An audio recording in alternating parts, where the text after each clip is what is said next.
আরো বিশাল চিন্তা হয়, আমার অনেক চিন্তা হয়।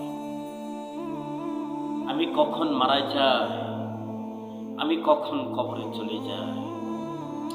অনেক মানুষকে তো দাফন করলাম, অনেক মানুষকে তো কবরে শোয়াই দিলাম। হায় হায়, আমি জানি কখন কবরে চলে যাই, আমি জানি কখন মারা যায়। এটি আমার ভয়, আমার চিন্তা লাগে। আমি যখন মারা যাব না, আমি যদি ঘরে খাটের উপরে শুইয়া মারা যায়, আমার খাট থেকে টেনে টেনে বের করবে, বাইরে আমাকে বার করবে। এই যে আমাকে বাইরে বার করে নেবে, আমাকে আর এই ঘরে তুলবে না। আমার শরীরে যে কাপড়টা আছে না, আমার শরীরে যে পাঞ্জাবিটা আছে না, এই পাঞ্জাবিটা আমার আত্মীয় স্বজনে এটা খুলবে।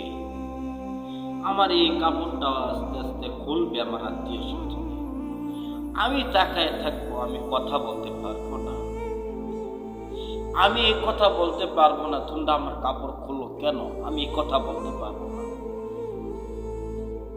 আমার দামি কাপড়, দামি পোশাক আমার শরীরকে তারা খুলবে। আমাকে একটি সাদা কাপড় আমাকে পরাই দেবে। আমাকে দামি কাপড়, দামি পোশাক খুলে আমাকে গোসল দেওয়ার জন্য নিবে। বড়ই পাতা গরম পানির মাধ্যমে আমাকে গোসল দেবে। আমার যদি পানিটা অত্যন্ত গরম হয় না, আমার যদি এই গরম পানি শরীরে ঢেলে দেয়, আমি এই কথা বলতে পারবো না। চাচা কিবা ভাই কিবা বাবা, আমার শরীরে যে পানিটা দিয়েছ, এই পানিটা অত্যন্ত গরম। এই কথা আমি বলতে পারবো না, এই কথা আমি বলতে পারবো না। আমাকে তারা গোসল দেওয়ার পরে তারা আমাকে কাপড়ের মধ্যে, সাদা একটি কাপড়ের মধ্যে আমাকে চকলেটের মতো উনি আমাকে বান দিবে। বান্ধে হেরে জিনিস আমাকে বাড়ির থেকে যে নিয়ে যাবে, চির বিদায় আমাকে চির জীবনের জন্য আমাকে বাড়ির থেকে বের করে দিবে তারা। আমাকে পরে এই বাড়িতে রাখা যাবে না। আমি যদি মারা যাই, আমাকে যদি এই বাড়িতে পরে তারা রাখতে পারবে না। এই যে আমাকে চারজনে কান্ধ করে কবরে নিয়ে যাবে, কবর পাশে নিয়ে যাবে আমাকে জানাজার পড়ানোর জন্য।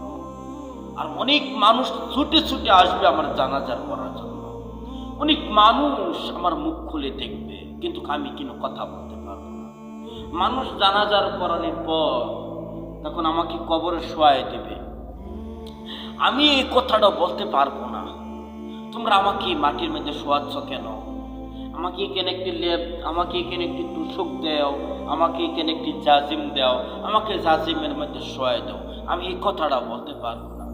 তারা সাধারণ এই 3.5 হাত মাটির ভিতরে তারা আমাকে রেখে তারা আমাকে চলে আসবে।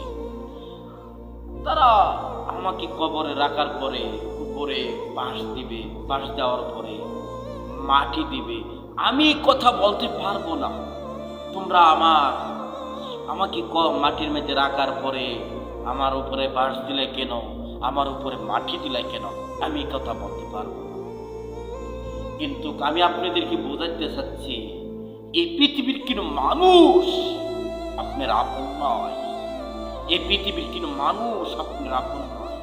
আজকে মারা যাবে, আপনার কেউ আপনার খোঁজখবর লবে না। সে রবের ইবাদত করো, সে রবকে ডাকো, 5 ওয়াক্ত সালাত আদায় করো, আল্লাহর হুকুম মেনে চলো, তাহলে কবরে শান্তি পাবা, জান্নাতে প্রবেশ করতে পারবা। আল্লাহ আমাদেরকে বোঝার তৌফিক দেন।